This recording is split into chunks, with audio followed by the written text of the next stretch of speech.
Hey there, fellow recording nerds. So with some luck, I'll hopefully be opening the studio back up this summer and I'll have bands come in once again. I'm in talks with one group in particular who will be coming in from out of town. Now their goal is to do as much work as possible on their project at home before coming in to track drums and mix. Now this video is about everything I want them to know before they bring any tracks into the studio so the project can go smoothly instead of turning into a gigantic cluster.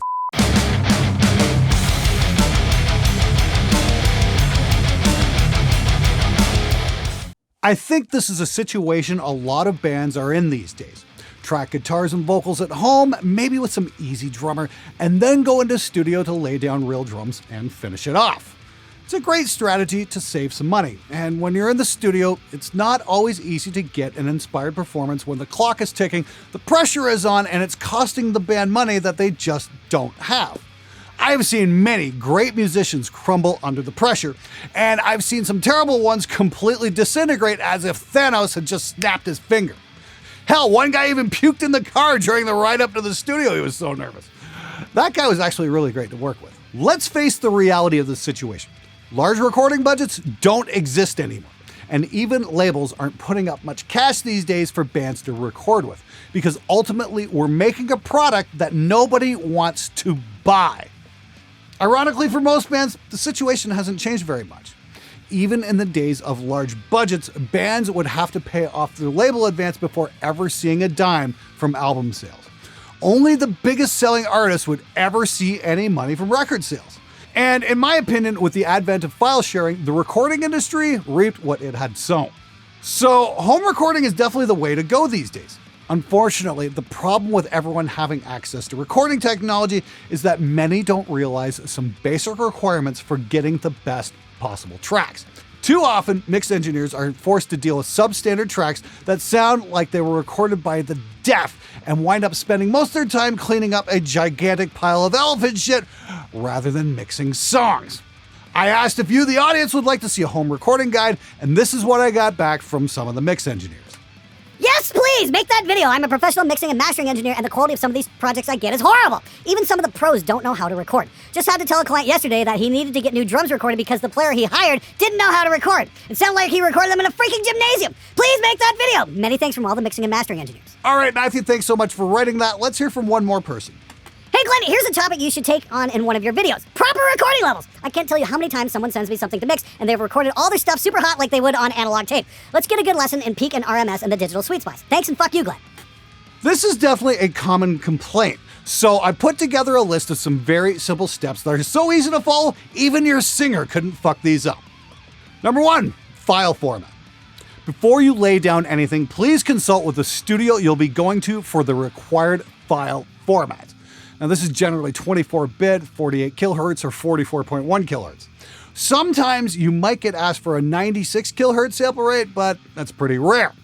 Just because you're capable of recording at 192 kilohertz and 32 bits doesn't mean you should. Most of those higher sample rates are fucking useless to everybody except for hardware marketing departments trying to sell you new, more expensive gear. It's also important to mention that when you export your project that all of the songs be in the same format. And yes, files exported at different rates happen more often than you would think. I swear, musicians are their own worst fucking enemies. Number 2, get the best possible source. This means new strings on your guitars and basses. You also want your instrument properly set up and intonated correctly. If you're taking your guitar to a shop to be set up, be sure to tell them what you are tuning to, so the tech will be able to set the intonation properly. Otherwise, they will default to standard tuning, and let's face it, most metal these days is not being played in standard tuning. I've spent many hours in here fixing pro setup intonation because the guitar player didn't bother to mention what he was tuning to. I can't stress how fucking important this is. Number 3, count in. I've seen this one crop up way too many times. The band uses a pre-count on their recording software and everybody plays at beat 1. The problem is the beginning of the song gets cut off and the initial push is lost, and it just sounds weird and abrupt.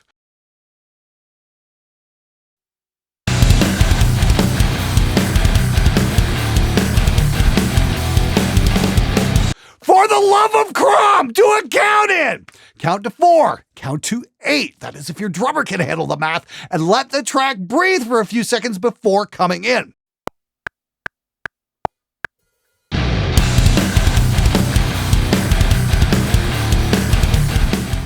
That way we don't have to waste time fixing shit. This is simple and absolutely fucking critical that you do not miss. Am I being clear here? Do you understand? Number 4, gain staging. This is dead simple, yet so many out there fuck this so completely. Please be aware that digital is not like recording to tape. We don't want the hottest level possible. We want to leave a little headroom. Believe me, modern 24-bit converters have an amazing signal-to-noise ratio, and digital just plain sounds better when we don't record everything into the reds. Now, some guys track at -6 dBs, some track at -12. I'm fine with either one. I don't give a fuck. Just give it some space. Let's put it this way. If your track looks like this, you fucked up. On the flip side of this, don't track so fucking quiet that your files are useless. If you tracked at something moronic like -50 dBs, chances are nobody can do anything with your tracks and you'll have to start all over again. Look, people, this is not fucking difficult. We're not asking for a cure to cancer here. Those funny little meters on your recording software actually mean something and can tell you if you're recording at the correct level or not. Just to be extra super special clear, you want the red bar to go to the -6 mark, and make sure you're not squaring off your signal before it gets into your computer because you didn't set your preamp up correctly. If it's got an output fader, don't crush the signal completely. If it looks like this, yes, you indeed fucked up. Now, if you're not sure, please send a sample file to whoever's mixing the project and have it checked out. I guarantee your mix engineer will be grateful for a sneak peek. Number 5, take a DI signal every single time. Man, how many projects I've had land on my desk that didn't have DI signals. This is the direct signal off your guitars. Many are already tracking guitars directly into a recording interface, yet somehow only give the mix engineer a printed amp sim track? But that's my sound, man. Nobody knows who you are. Shut the fuck up, Guitar Hero. Give us DI tracks. If you're recording an amp, make sure you have a direct box to split the signal. This gives us options in the mix phase and we won't be forced to work around your amazing amp recording skills. If you're not taking DI signals, don't even fucking bother sending anything because you've already proven that you're not taking this shit seriously. And speaking of DI signals, please make sure to provide a clean DI signal. Not one where it picked up every single bit of computer noise you could infuse into it, or radio interference. If you're tracking high-gain guitars, please be aware of radio frequency interference. I've seen it crop up in files, and it can be a bit of a nightmare to deal with. Yes, I get it. There are software fixes, but applying them takes time and could cost you a whole lot of extra cash in studio time. If your guitar's picking up some noise, you can try turning your guitar until the noise is minimized. It's really important to be aware of the signal you're recording and sending out to be mixed. That means actually listening to it with a critical ear.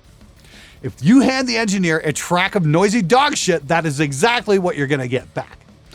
Also, please make sure it's an actual DI signal and not the output of your guitar amp. It's kind of important, guys. Number 6, watch for open strings. This is a big one. I've seen clients do this on every single project I've ever done. Playing along, woohoo, look at how amazing I am. Meanwhile, the low strings are flapping away out of key. Yeah, sure sounds incredible there, lightning fingers. You're truly gonna be the next Van Halen. Fuck's sakes, pay attention to what you're playing, but more importantly, pay attention to what's not supposed to be playing. If you have a hard time muting, you can tape strings off with a bit of masking tape to get things cleaned up. It's an easy fix that is all too often overlooked. I once had an album come in for mixing where I had to have the guitar player retrack over half the album because the out-of-key strings were so bad. He wasn't too happy when I gave him a giant list of things to fix, I'll tell you that. Not only did it take time to figure out what needed to be fixed, it took time to retrack everything. And this set the project back weeks and could have been easily avoided if he had only paid attention. Number 7, retune after every single take. Guitar, bass, I don't care. Tune it. Every single take, you lazy motherfuckers. Number 8, check for clicks on your edits and punch-ins. Apparently, for some reason, this is still a big issue. Now, I work in Reaper and it drops in auto crossfades on everything from punch-ins to edits, so we don't run into any nasty clicks. But for some reason, these still pop up on clients' files. So either you're running an inferior DAW or you're going out of your way to fuck up your tracks. Or you just plain missed the switch for auto crossfades.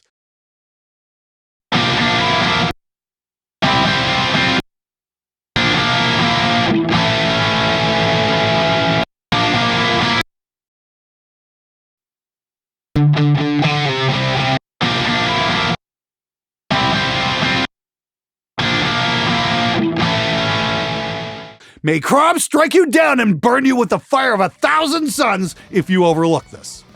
Number 9, label your tracks correctly. This is another huge one. I've mentioned it numerous times, but apparently a lot of you have been spending too much time huffing paint fumes instead of paying attention to this very basic and extremely important point. You have to label your tracks for what they are so people other than yourself can understand what the fuck is on them. Let's take a look at this screenshot sent to me from somebody over on the SMG Discord. Notice anything wrong? Because I do. For the most part, this is sort of okay, but let's zoom in and take a look at a few things. Okay, like, what the fuck is this? Chad BV and Trey BV? Who the fuck are Chad and Trey? And more importantly, why should anyone mixing this give a fuck? Or the Seagulls track. Is that a sound effect or a shitty 80s band? If it's a sound effect, then it should label as SFX Seagulls.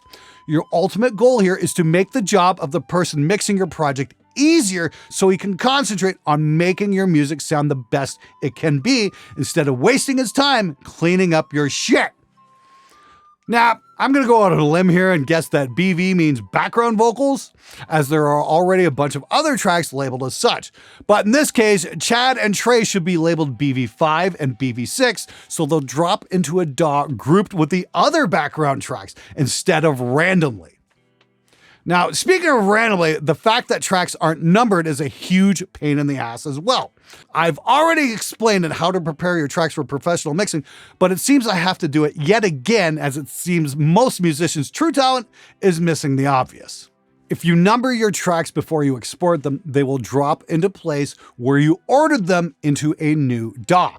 Label the tracks 01 kick, 02 snare, 03 overheads, and so on. If you have them labeled alphabetically as pictured here, they will drop instruments into random spots, and then the engineer has to take time getting everything sorted and put in the right place. Now, this might not seem like such a big deal until you're working on a project with 8 to 12 songs and you have to fix every single fucking one. Suddenly, you just burned up a couple of hours of studio time at full rate. If you number your tracks and work from a template, the instruments will wind up on the proper track consistently from song to song. That way, your snare track is always on track 5 across the whole album, and your bass is on track 15. This works out great for the mix engineer, as he can create mixing templates so he'll get the same sounds consistently from song to song. If you have certain songs that need things treated differently, then make notes to tell him what's going on. Don't assume he's going to know what you want just from the raw tracks. Now, if you're a Reaper user, it will automatically number your tracks as you consolidate them, saving you a lot of time. Just make sure you're using the same track order from song to song. Once again, work from a template. It will increase your efficiency. Number 10, edit down your vocals.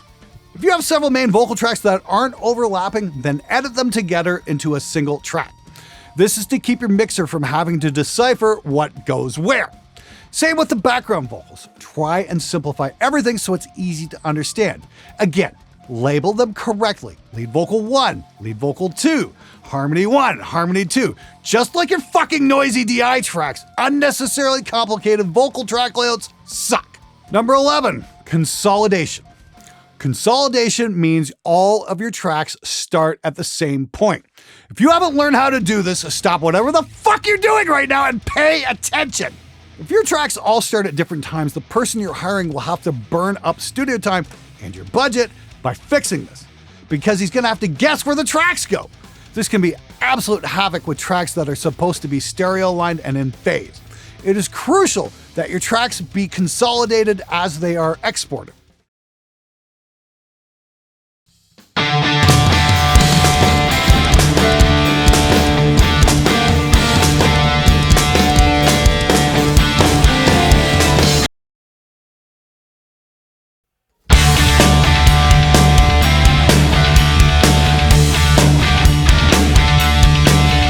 This also assures cross-platform compatibility and that your files will line up no matter what software they're loaded into.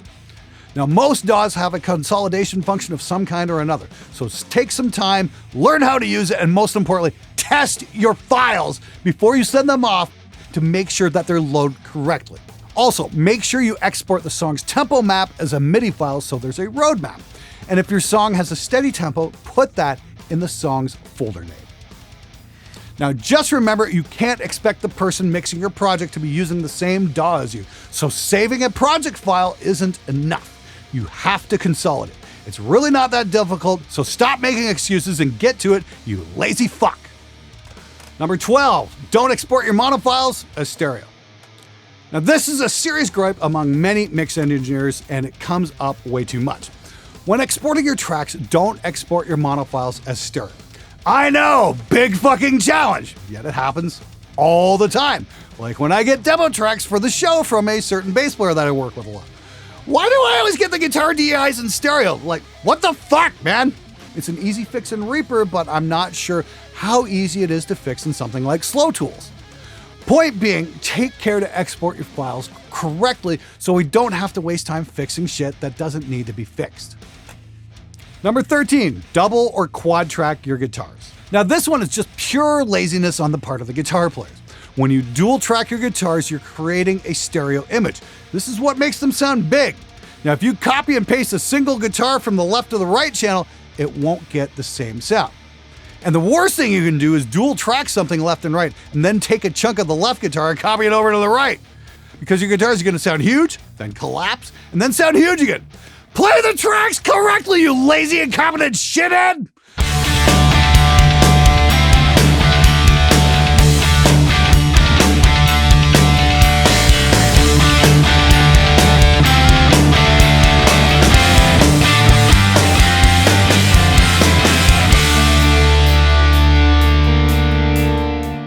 Stop trying to take shortcuts and get serious about your art. Do the work. It'll sound better because of it, and yes, I am talking to the guitar players for once. Number 14, don't assume the mix engineer will edit everything. Now, a phone call or an email asking what's to be expected can save you a lot of money. Make sure everybody involved in the project knows the plan as to who's doing the editing. Number 15, and finally, send the correct files. Self-explanatory, but apparently a bit of a mystery concept to the exceptionally gifted musicians out there. Here's a little known fact, guys. Mix engineers are not wizards. We didn't attend Hogwarts and can't make the proper tracks materialize if you don't send them to us. That's why it's important to not only check your tracks before you send them off, but to test them as well to make sure they work correctly. Now, none of these concepts are very difficult to grasp. Hell, you could even say that a lot of this is just plain common sense. And in the music business, that's always in short supply.